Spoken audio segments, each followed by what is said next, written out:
Hi to all, അസ്സലാമു അലൈക്കും. ഈദ് മുബാറക്.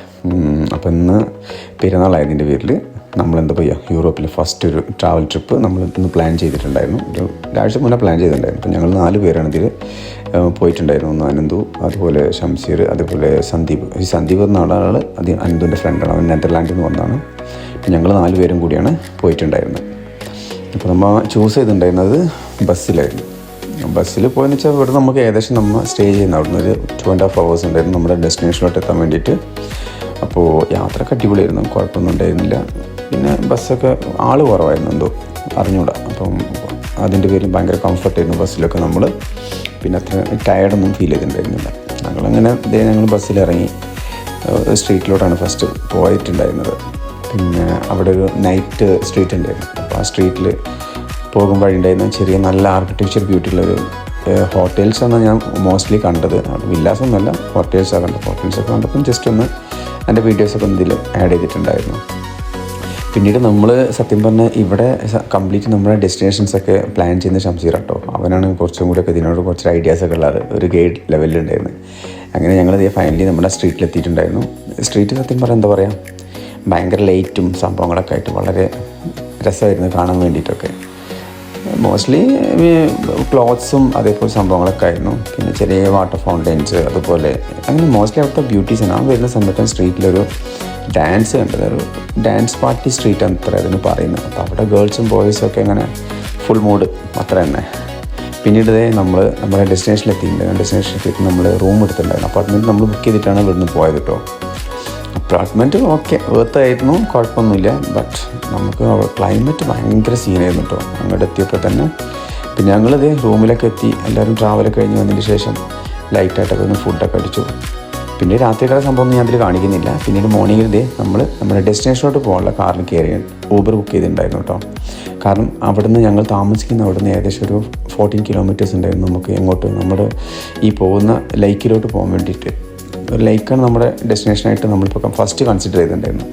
അപ്പോൾ അങ്ങോട്ട് പോകും വഴിയുള്ള ചില നല്ല ദൃശ്യങ്ങളാണ് കണ്ടു കഴിഞ്ഞാൽ എന്താ പറയുക, വളരെ മനോഹരമായിരുന്നു സംഭവം. നമ്മൾ പോകുന്ന വഴിയൊക്കെ ഫുള്ള് സ്നോ ആയിരുന്നു. അപ്പോൾ നമ്മൾ താമസിക്കുന്ന ഏരിയയിലൊന്നും വലിയ സ്നോ ഒന്നും ഇല്ല, പക്ഷേ അങ്ങോട്ട് എത്തുന്തോറും എന്താ പറയുക, നമുക്ക് തണുപ്പും കൂടെയായിരുന്നു. കാരണം ഇതൊരു ഹില്ലി ഏരിയയാണ്, ഒരുപാട് നമുക്ക് ക്ലൈംബ് ചെയ്ത് പോകാനേ പറ്റത്തുള്ളൂ. അപ്പോൾ പോകും വഴി എന്ന് വെച്ചാൽ എക്സ്ട്രീംലി ഗുഡായിരുന്നു. നമുക്ക് അവിടെ കിട്ടുന്ന അവിടുത്തെ അറ്റ്മോസ്ഫിയർ, നാച്ചുറൽ ബ്യൂട്ടി എന്ന് പറഞ്ഞിട്ടുണ്ടല്ലോ, പറഞ്ഞറിയിക്കാൻ പറ്റാത്ത രീതിയിലായിരുന്നു. ഇപ്പോൾ ഞാൻ കാറിൽ നിന്നാണ് ഇതൊക്കെ ഷൂട്ട് ചെയ്യുന്നത്, എന്നാലും ഇറ്റ് വാസ് അമേസിങ് തന്നെ പറയാൻ പറ്റുള്ളൂ. അങ്ങനെ ഫൈനലി നമ്മൾ ഡെസ്റ്റിനേഷനിൽ എത്തിയിട്ടുണ്ട്. ഇതാണ് നമ്മുടെ സാക്കോപ്പാനോ ലേക്ക്. ഓക്കെ, ഈ ലേക്ക് നമ്മൾ ഫസ്റ്റ് നമുക്ക് എന്ത് ചെയ്യണമെന്ന് അറിയാമോ, നമുക്ക് എൻട്രി ഉണ്ട്, ടിക്കറ്റ് എടുക്കണം. ടിക്കറ്റ് എന്ന് വെച്ചാൽ ഇവിടെ എല്ലാം പിന്നെ നമ്മൾ ഓൺലൈൻ പേയ്മെൻറ്റാണ്, അങ്ങനെ കുഴപ്പമില്ല. കുറേ ആൾക്കാർ ഇങ്ങനെ ഇതേമാതിരി സ്റ്റിക്കൊക്കെ ഉപയോഗിച്ചിട്ടാണ് വോക്ക് ചെയ്യുന്നത്. പിന്നെ ചില ആൾക്കാർ നോർമലായിട്ട് വോക്ക് ചെയ്യുന്നുണ്ട്. പക്ഷെ അതല്ലാണ്ട് നമുക്ക് പോകാൻ വേണ്ടിയിട്ട് ഇതേ കുതിരസവാരി ഉണ്ട് കേട്ടോ. അപ്പോൾ ഇത് പെർ ഹെഡ് 100 ആണ്. അപ്പം 100 വെച്ചാൽ നമ്മുടെ നാട്ടിൽ ഏകദേശം നല്ല റേറ്റ് വരുന്നുണ്ട്. അപ്പം നമുക്കത് വർത്തായിട്ട് ഫീൽ ചെയ്തില്ല. അപ്പോൾ ഞങ്ങൾ എന്ത് ചെയ്തു, പ്ലാൻ ചെയ്ത് എന്താണെന്ന് വെച്ചാൽ നമ്മൾ വോക്ക് ചെയ്യാൻ തീരുമാനിച്ചു. വോക്ക് എന്ന് വെച്ചാൽ ഏകദേശം ഒരു 8 to 9 kilometers നമുക്ക് ക്ലൈംബ് ചെയ്ത് പോകാണ്ട്. ക്ലൈംബ് വെച്ചാൽ നമ്മൾ പിടിച്ചോടിച്ച് കയറൊന്നും വേണ്ട, ജസ്റ്റ് നമ്മൾ നടന്നാൽ മതി. നടക്കേണ്ടത് ഈ വഴികളാണ്. ഇങ്ങനെ ഇതേ വഴി നടക്കണം. നമ്മൾ ബാഗും ക്യാരി ചെയ്യുന്നുണ്ട്. അപ്പം ഓൾമോസ്റ്റ് ആൾക്കാരും നടന്നിട്ടാണ് പോകുന്നത്. പിന്നെ ഈ ഇംഗ്ലീഷുകാർക്കൊന്നും നടക്കാൻ വലിയ മടി ഉണ്ടായിട്ട് ഞാൻ കണ്ടില്ല കേട്ടോ. മോസ്റ്റ്ലി നമ്മുടെ ടീംസൊക്കെയാണ് കുറച്ച് അലസന്മാർ നടക്കാനൊക്കെ. ഇവറ്റകൾക്ക് ഒരു കുഴപ്പമുണ്ടായിരുന്നില്ല, വളരെ നാച്ചുറൽ നടന്നുണ്ടായിരുന്നു സ്റ്റാർട്ടായിട്ട്. പിന്നെ അതുപോലെ തന്നെ നാച്ചുറൽ വാട്ടേഴ്സൊക്കെ ഉണ്ട് ഇഷ്ടം പോലെ, വാട്ടർഫോൾസൊക്കെ ഉണ്ടായിരുന്നു ഇഷ്ടം പോലെ. പിന്നെ ഞങ്ങളിത് ഒരു അടക്കം വെച്ച് അങ്ങനെ നടന്നു പോയിക്കൊണ്ടിരിക്കുകയായിരുന്നു. അതിൽ പിന്നെ കുറേ അങ്ങോട്ട് എത്തിയപ്പോൾ 2 പേര് മിസ്സായി, 2 പേര് മാത്രമായി. അങ്ങനെ 2 പെയറായിട്ട് നടക്കാൻ തുടങ്ങി. കാരണം ബാക്കിലെ പിള്ളേർക്ക് ഒത്തിരി നടക്കാൻ ക്ഷീണമായപ്പം അവർ പിന്നെ ഇരുന്നിട്ടൊക്കെയാണ് വന്നിട്ടുണ്ടെന്ന് തോന്നുന്നു. കാരണം ഞങ്ങൾ പിന്നെ കണക്ഷൻ ഉണ്ടായിരുന്നില്ല. പിന്നെ അത് മാത്രമല്ല, മേലോട്ട് പോകുന്നതോടും നമുക്ക് റേഞ്ചിൻ്റെ പ്രോബ്ലം ഉണ്ടായിരുന്നു. അപ്പോൾ നിങ്ങളിതിങ്ങനെ അതുപോലെ തന്നെ നമ്മൾ സ്നോയിൽ നടക്കുമ്പോൾ നമുക്ക് ശരിക്കും നന്നായിട്ട് സ്ലിപ്പറി ഉണ്ടായിരുന്നു. അത് കണ്ടില്ലേ, നന്നായിട്ട് സ്ലിപ്പാവുന്നുണ്ടായിരുന്നു. ഞാനൊക്കെ ഒരു 10-15 പ്രാവശ്യം സ്ലിപ്പായിട്ടുണ്ടായിരുന്നു. പക്ഷേ എന്തോ വീണില്ല. അതേമാതിരി ഷംസീറും അതേമാതിരി വീഴാനുള്ള വളരെ ടെൻഡൻസി കൊണ്ട് എല്ലാവരും വളരെ ടേക്ക് കെയർ ചെയ്തിട്ടാണ് പോയിക്കൊണ്ടിരിക്കുന്നത്. കാരണം നമ്മൾ കയറി പോകുമ്പോൾ എങ്ങാനും വീണ് കഴിഞ്ഞാൽ തീർന്നു, ഒരുപാട് താഴേലോട്ട് പോകും. അതുകൊണ്ട് വളരെ സൂക്ഷിച്ചൊക്കെയാണ് വരുന്നുണ്ട്. പക്ഷേ ഒരു നല്ലൊരു എക്സ്പീരിയൻസ് ആയിരുന്നു. പക്ഷെ എന്തെന്ന് വെച്ച് കഴിഞ്ഞാൽ നമുക്ക് ഈ തണുപ്പുണ്ടായിരുന്നല്ലോ, അത് ഭയങ്കര സീനായിരുന്നു. പക്ഷേ പോകുമ്പോൾ നമുക്ക് അത്ര ഫീൽ ചെയ്യുന്നില്ല. നമ്മൾ കയറുന്തോറും നമുക്ക് തണുപ്പ് കൂടി കൂടി വരികയായിരുന്നു. പിന്നെ ഞാൻ അതിൻ്റെ ഇടയിലൊക്കെ ശരിക്കും ഐസ് വെച്ച് കളിക്കുന്നുണ്ട്. പക്ഷേ കളിക്കുന്നുണ്ടെങ്കിൽ അതൊക്കെ ശരിക്കും എഫക്റ്റീവാണ്. പക്ഷേ നന്നായിട്ട് തണുക്കുന്നുണ്ടായിരുന്നു. പക്ഷെ അതൊന്നും നമ്മൾ എന്താ പറയുക എക്സൈറ്റ്മെൻറ്റിലാണ് പൊയ്ക്കൊണ്ടിരിക്കുന്നത്. അപ്പോൾ ആ ഏരിയയിലെത്തുക, അവിടെ ഒന്ന് കാണുക. അപ്പോൾ അവിടെ ശരിക്കും നമുക്കൊരു മൗണ്ടൈനകത്ത് ശരിക്കും ഒരുപാട് റോക്സ് ഉണ്ട്. ആ റോക്സിന് അണ്ടറിൽ ശരിക്കും വാട്ടറാണ്, ശരിക്കും നല്ല ക്ലിയർ ക്രിസ്റ്റൽ വാട്ടറാണ് നമ്മൾ കാണേണ്ടത്. പക്ഷെ നമ്മൾ പോയി കഴിഞ്ഞുള്ള സീൻ എങ്ങനെയാണെന്നുള്ളത് ഞാൻ നിങ്ങളെ കാണിക്കാം കേട്ടോ. പിന്നെ അതേ നമുക്ക് വഴി ദൂരം എന്ന് വെച്ചാൽ ഞാൻ പറഞ്ഞു എത്രയും കിലോമീറ്റേഴ്സ് നടക്കുന്നുണ്ട്. അതിൻ്റെ ഇടയിലുള്ള കുറച്ച് വ്യൂസൊക്കെ ഞാൻ ഇതിൽ പകർത്തിയിട്ടുണ്ടായിരുന്നു. വേറെ ലെവലായിരുന്നു. ഫൈനലി നമ്മൾ ആ ലേക്കിലോട്ട് എത്തിയിട്ടുണ്ടായിരുന്നു. ലേക്കിലോട്ട് ഇതേ നമ്മൾ ആ ടോപ്പിൽ നിന്ന് വീണ്ടും താഴെയോട്ട് ഇറങ്ങുക. ഇപ്പോൾ ആ താഴത്ത് കാണുന്ന ഫുൾ പോർഷൻ എന്ന് വെച്ചാൽ നമുക്ക് വെള്ളമായിട്ടാണ് ഫീൽ ചെയ്യേണ്ടത്. എക്സ്ട്രീമിൽ വെള്ളമായിരുന്നു ഫുള്ളായിട്ട് വരേണ്ടത്. പക്ഷേ ഈ കണ്ടില്ല, ബൈ ഗോഡ് ഗ്രേസ് നമുക്ക് അവിടെ ചെന്നപ്പോൾ കാണാൻ പറ്റിയിട്ടുണ്ടെന്ന് വെച്ച് കഴിഞ്ഞാൽ ഫുള്ള് ഫ്രീസ് ചെയ്തെടുക്കുന്ന സ്ഥലമാണ്. ഒരു തരി പോലെ വെള്ളം ഉണ്ടായിരുന്നു. ഇപ്പോൾ നമ്മൾ എന്ത് ചെയ്ത് നിൽക്കുന്നതൊക്കെ വെള്ളത്തിലാണ് നിൽക്കേണ്ടത് മോസ്റ്റ്ലി. പക്ഷേ ഇതിൻ്റെ ഡെപ്ത് എത്രയാണെന്ന് നമുക്ക് അറിഞ്ഞൂടാ. എന്തായാലും ഡെപ്ത് നന്നായിട്ടുണ്ടാവും എന്നാണ് എൻ്റെ ഒരു വിചാരം. കാരണം വെച്ചാൽ ഇത് ശരിക്കൊരു കണ്ടില്ല, ചുറ്റിനും റോക്സാണ്. ഈ പാറകൾക്കിടയിൽ റോക്സ് എന്ന് പറയാൻ പറ്റിയ മലകൾ, ഈ മലകൾക്കിടയിലുള്ള വെള്ളക്കെട്ടാണത് ശരിക്കും പറഞ്ഞു കഴിഞ്ഞാൽ. ആ വെള്ളക്കെട്ട് ശരിക്കും നല്ല ഡെപ്ത് ഉണ്ടാവാൻ ചാൻസ് ഉണ്ട്. പക്ഷെ നമുക്കത് ഫീൽ ചെയ്തിട്ടുണ്ടായിരുന്നില്ല. ശരിക്കും ഇങ്ങനെ ഫ്ലാറ്റായിട്ടുള്ളൊരു ഫ്രീസ് ഏരിയ അത്രയും നമുക്ക് മനസ്സിലാക്കാൻ പറ്റും. പിന്നെ നല്ല പിക്ചേഴ്സിനൊക്കെ പറ്റിയ സൂപ്പർ ഏരിയ എന്നിട്ടോ. പിന്നെ മാത്രമല്ല നമുക്ക് ഇവിടെ ചെന്നപ്പോൾ കണ്ണൊക്കെ ശരിക്കും ഇങ്ങനെ ബ്ലറായിട്ട്, മീൻസ് എന്താ പറയുക, ഒരു നമുക്ക് ബ്രൈറ്റ്നെസ്സൊക്കെ പോയി മൊത്തത്തിൽ. ഒരു കാണുമ്പോൾ ഭയങ്കര ഫെയ്ഡ് ഔട്ട്, നമുക്ക് എന്ത് കാണുമ്പോഴൊരു ക്ലാരിറ്റി ഇല്ലാത്തൊരു ഫീൽ ചെയ്യുന്നത്. കാരണം സൂര്യനും നമുക്ക് അത്ര എഫക്റ്റീവായിട്ട് കിട്ടുന്നില്ല. പിന്നെ ഒരു വെള്ളമയം താഴെയും മേലും മൊത്തത്തിൽ വെള്ളമയമായിരുന്നു. അപ്പോൾ നമ്മളൊക്കെ കാണുമ്പോൾ ശരിക്കും ഒരു ചെറുത്ത കറുത്ത പുഴുക്കൾ പോലത്തെ സാധനങ്ങൾ നമ്മങ്ങനെ അവിടെ കണ്ടുകൊണ്ടിരുന്നതൊക്കെ. അപ്പോൾ ശരിക്കും പറഞ്ഞാൽ നല്ലൊരു എക്സ്പീരിയൻസ് ആണ് എനിക്കിവിടെ വന്നപ്പോൾ കിട്ടിയത്. പക്ഷേ മറ്റവന്മാർ വന്നിട്ടുണ്ടായിരുന്നു. പക്ഷെ അവന്മാർ ഇറങ്ങിയില്ല ഇങ്ങോട്ട്. അവർ ശരിക്കും നല്ല ടയർഡായിരുന്നു. ഇങ്ങോട്ട് എത്താൻ അത്യാവശ്യം നമ്മൾ നടന്നിട്ട് വന്നിട്ട് ഇങ്ങോട്ട് എത്തിപ്പെടാൻ ഭയങ്കര റിസ്ക് ആയിരുന്നു. പിന്നെ അവിടുന്ന് താഴേക്ക് ഇറങ്ങുമ്പോഴൊക്കെ കുറേ സ്ലിപ്പറി ചാൻസസ് ഉണ്ട്. അപ്പോൾ അതൊന്നും നമ്മൾ ടേക്ക് കെയർ ചെയ്യാണ്ട് നമ്മൾ താഴോട്ട് വന്നിട്ടുണ്ടായിരുന്നു. കണ്ടില്ല, ഈ വ്യൂസ് കണ്ടില്ല നിങ്ങൾ. ഇത് കണ്ടു കഴിഞ്ഞാൽ കാണുന്നവർക്ക് ഭയങ്കര രസമായിരിക്കും കേട്ടോ. പക്ഷേ ഇത് എന്താ പറയുക കുറച്ച് പാടായിരുന്നു ഇവിടെ മൊത്തത്തിൽ. നമുക്ക് എന്താ പറയുക അത് മാനേജ് ചെയ്യാൻ. കണ്ടില്ലേ, ഫുൾ ഐസായിട്ട് കിടക്കുന്ന ഒരു പ്രതലം. പിന്നെ നമ്മുടെ കണ്ണ് ശരി കടിച്ചു പോയൊരു ഫീൽ ആയിരുന്നു മൊത്തത്തിൽ വന്നിട്ടുണ്ടായിരുന്നു. എന്നാലും ഞാൻ എൻ്റെ മാക്സ് ഞാൻ എന്താ പറയുക എൻജോയ് ചെയ്തിട്ടുണ്ടായിരുന്നു. ഞാൻ അതിൻ്റെ മേലോട്ട് ഓടി കയറുന്നൊരു സീനാണ് ഇപ്പോൾ കണ്ടുകൊണ്ടിരിക്കുന്നത്. അപ്പോൾ എനിക്കെന്താ പറയുക, എനിക്ക് ഭയങ്കര എക്സൈറ്റ്മെൻ്റ് ആയിരുന്നു കേട്ടോ. എനിക്ക് ഭയങ്കരമായിട്ട് ഇഷ്ടമായി. ഞാൻ ശരിക്കും എൻജോയ് ചെയ്തു. ഞാൻ ശരിക്കും പറഞ്ഞു കഴിഞ്ഞാൽ നമ്മൾ തണുപ്പിനൊന്നും അത്ര പ്രിവെൻഷൻ എടുത്തിട്ടുണ്ടായിരുന്നില്ല. ഞാൻ എന്താ പറയുക ചെവി കവർ ചെയ്യുക അല്ലെങ്കിൽ ഗ്ലൗ ഇടുകയൊന്നും ചെയ്തിട്ടുണ്ടായിരുന്നു. ശരിക്കും കൈയൊക്കെ നന്നായിട്ട് മരവിച്ചിട്ടുണ്ടായിരുന്നു. അങ്ങനെ ഏകദേശം നമ്മളത് അവിടുന്ന് കഴിഞ്ഞ് തിരിച്ച് വന്നിട്ടുണ്ടായിരുന്നു. അതിന് ശേഷം ഞങ്ങൾ പോയത് ഫ്യൂനിക്കുലർ ട്രെയിനിലോട്ടാണ് നമ്മൾ പോയിട്ടുണ്ടായിരുന്നത് കേട്ടോ. അപ്പോൾ അതിൻ്റെ ഒരു ഫ്രണ്ട് ഭാഗമാണ് ഈ കാണുന്നത്. ഫ്യൂനിക്കുലർ ട്രെയിൻ എന്ന് വെച്ച് കഴിഞ്ഞാൽ ഇത് നമ്മൾ ഇതേപോലെ തന്നെ നമ്മൾ നടക്കണ്ട, അതിന് പകരം ഈ ട്രെയിൻ നമ്മളെ എടുത്തുകൊണ്ട് പോകും. ഇത് സത്യം പറഞ്ഞാൽ റിവേഴ്സ് ഗിയറിലാണ് പോയിക്കൊണ്ടിരുന്നത് കേട്ടോ. ഇത് പോകുമ്പോഴുള്ള വ്യൂ ഉണ്ടല്ലോ, എൻ്റെ പൊന്നോ ഒരു രക്ഷ ഉണ്ടായിരുന്നില്ല കേട്ടോ. നിങ്ങൾ കണ്ടു നോക്കൂ എൻ്റെ പൊന്നെ. ഇതൊക്കെ ഒരു എവർഗ്രീൻ എക്സ്പീരിയൻസ് ആണ് എൻ്റെ ജീവിതത്തിൽ ഉണ്ടായിട്ടുള്ള. സൂപ്പർബായിരുന്നത്. ശരിക്കും നമ്മൾ ക്ലൈംബ് ചെയ്ത് കയറാനുള്ള ഓപ്ഷൻസ് ഉണ്ടെന്ന് തോന്നുന്നു. പക്ഷേ നമ്മളത് കയറിയിട്ടില്ല.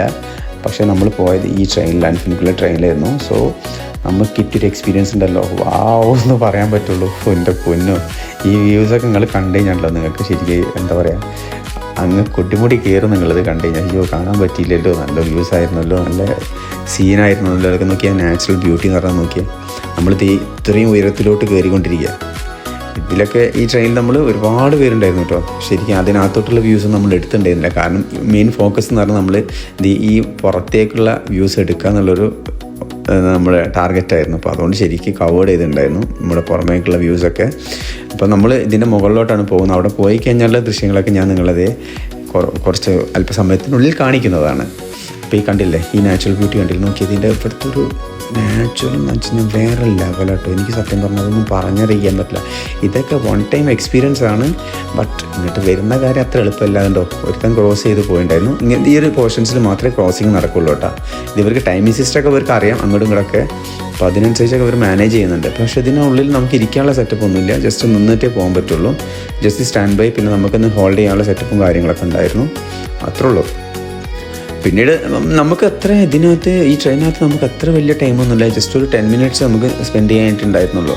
അതിനുശേഷം നമ്മൾ നേരെ അങ്ങോട്ട് എത്തും. ഇതിനും അതേപോലെ തന്നെ നമ്മൾ റിട്ടേൺ ടിക്കറ്റ് എടുത്തിട്ടാണ് പോയത്. പിന്നെ കൺഫ്യൂഷൻ ആവേണ്ട കാര്യമില്ല. പിന്നെ മറ്റേ നമ്മൾ ടിക്കറ്റിന് ഒരുപാട് നേരം ക്യൂ നിൽക്കേണ്ട അവസ്ഥ ഉണ്ടായിരുന്നു. അപ്പോൾ നമ്മൾ താഴെ തന്നെ റിട്ടേൺ എടുത്തിട്ടാണ് വന്നത്. അപ്പോൾ നമ്മൾ വൺ ടൈം നമുക്കൊരു ഇത്ര ടൈമുണ്ട് ക്ലോസിങ് ടൈം, അതിന് മുന്നായിട്ട് കയറിയാൽ മതി. അതിനുശേഷം ഞങ്ങളത് അതിൻ്റെ മുകളിലെത്തിയിട്ടുണ്ട്. മുകളിലെത്തിക്കഴിഞ്ഞാലുള്ള വ്യൂസാണ് ഈ കാണുന്നത്. വേറെ ലെവൽ വ്യൂസ് ആയിരുന്നു. നമ്മൾ ഒരുപാട് ഹൈറ്റിലോട്ടാണ് പോയത്. ഇങ്ങോട്ട് എത്തി നടക്കാമെന്ന് വെച്ചാൽ ഞങ്ങൾ ഓൾറെഡി അവിടെ നടന്നു വരുന്ന ടീം, അതുകൊണ്ട് നടക്കാൻ ആർക്കും താല്പര്യം ഉണ്ടെന്നുള്ളതിനാണ് ഫുനിക്കുല നമ്മൾ ചൂസ് ചെയ്തത്. ഇവിടെ അതേപോലെ റോപ്പ് വേ സിസ്റ്റം ഒക്കെ ഉണ്ടായിരുന്നു, പക്ഷെ അതൊക്കെ എന്തോ ക്ലോസ്ഡ് ആണ്. അപ്പോൾ അതുകൊണ്ട് നമുക്കത് യൂസ് ചെയ്യാൻ പറ്റിയിട്ടുണ്ടായിരുന്നില്ല. അപ്പോൾ ഞങ്ങളുടെ ടാർഗറ്റിൽ ആ സംഭവം ഉണ്ടായിരുന്നു, അതും കയറണമെന്നുണ്ടായിരുന്നു, പക്ഷെ അതിന് നമുക്ക് കഴിഞ്ഞില്ല. അതിന് ശേഷം അവിടുത്തെ ചെറിയ ടീംസിനൊക്കെ നമ്മൾ ജസ്റ്റ് ഇങ്ങനെ കവർ ചെയ്തെടുക്കാണ്ട് ഒരുപാട് ടീംസ് ഉണ്ട് കേട്ടോ. നമ്മുടെ ഇംഗ്ലീഷ് ടീംസ് ഒരുപാടുണ്ട്. അതേപോലെ അവിടുന്ന് ഒരു രാജസ്ഥാൻ ഫാമിലി ഞാൻ പരിചയപ്പെട്ടിട്ടുണ്ടായിരുന്നു. ഒരു പുള്ളി ഇവിടെ ഹൈറ്റിയിലാണ്, പുള്ളീൻ്റെ അച്ഛനമ്മ അതേപോലെ വൈഫ് കൊച്ച് എല്ലാവരും ഉണ്ടായിരുന്നു. ഇതാണ് നമ്മുടെ ഗ്യാങ്സ് കേട്ടോ. സന്ദീപ്, അനന്തു, ഷംസീർ, ഞാൻ, ഈ 4 പേരാണ് ഞങ്ങൾ പോയിട്ടുണ്ടായിരുന്നത്. ഓക്കെ, ഈ സ്പെക്സ് വെച്ചവനാണ് സന്ദീപ്. നെതർലാൻഡിൽ നിന്നും ഈ സ്ഥലത്തോട്ട് പോകാൻ വേണ്ടിയിട്ട് ഫ്ലൈറ്റ് പിടിച്ച് വന്നവൻ. ഓക്കെ, പിന്നീട് നമ്മൾ പോയത് അവിടെയുള്ള ചെറിയൊരു സ്ട്രീറ്റ് ഉണ്ട്. നമ്മൾ മുകളിലോട്ട് കയറിൻ്റെ ശേഷം ഉണ്ടായിരുന്ന സ്ട്രീറ്റ് എന്ന് വെച്ചാൽ അവിടെ ഫുഡ്, അതേമാതിരി ക്ലോത്ത്സ്, അതേമാതിരി ഒരുപാട് മെറ്റീരിയൽസ് സംഭവങ്ങളൊക്കെ ഉണ്ടായിരുന്നു. അപ്പോൾ ആ സമയത്ത് ഇച്ചിരി വിശപ്പ് വന്നപ്പോൾ നമ്മൾ ഈ കോൺ വാങ്ങിച്ചിട്ടുണ്ടായിരുന്നു. ഇത് നമ്മുടെ മാമി ചെയ്തുകൊണ്ടിരിക്കുകയായിരുന്നു. ഇതിനകത്ത് ശരിക്കും നമുക്കറിയാമല്ലോ, ഇതുണ്ട്, നല്ല സ്പൈസി ആയിരുന്നു. നമുക്ക് കഴിക്കാൻ വേണ്ടിയിട്ട് നല്ല ടേസ്റ്റ് ഉണ്ടായ സംഭവം കഴിക്കാൻ വേണ്ടിയിട്ട്. ഫുഡൊക്കെ കുറവായിരുന്നു കേട്ടോ. നമ്മളങ്ങനെ ഫുഡ് വല്ലാണ്ട് കഴിച്ചിട്ടുണ്ടായിരുന്നില്ല. നമ്മൾ രാവിലെ അതേപോലെ ബ്രെഡ് സംഭവങ്ങളൊക്കെ ആയിരുന്നു കഴിച്ചിട്ടുണ്ട്. അപ്പം ജസ്റ്റ് വിശപ്പായപ്പോൾ ഈ സാധനം മേടിച്ച്, അപ്പോൾ ഇത് കുഴപ്പമുണ്ടായിരുന്നില്ല. ഞങ്ങൾ 4 പേരും കൂടി ഒരു സ്റ്റിക്ക് കഴിച്ചു. ഇതിന് അത്യാവശ്യം റേറ്റ് ഉണ്ട്. പിന്നെ അതിന് ശേഷം നമ്മൾ താഴോട്ട് ഇറങ്ങുക കേട്ടോ. നമുക്ക് ഇനിയിപ്പോൾ അടുത്ത ഡെസ്റ്റിനേഷനിലോട്ട് പോകാൻ വേണ്ടിയിട്ടാണ് നമ്മൾ താഴേക്ക് ഇറങ്ങിയത്. അടുത്ത ഡെസ്റ്റിനേഷൻ എന്ന് വെച്ചാൽ നമ്മൾ ഇത്തിരി ദൂരമാണ്. അപ്പോൾ അതുകൊണ്ട് നമ്മൾ അത് ക്യാൻസൽ ചെയ്തിട്ടുണ്ടായിരുന്നു. കാരണം മറ്റവന് ഏകദേശം തിരിച്ചു പോകേണ്ട അവസ്ഥ.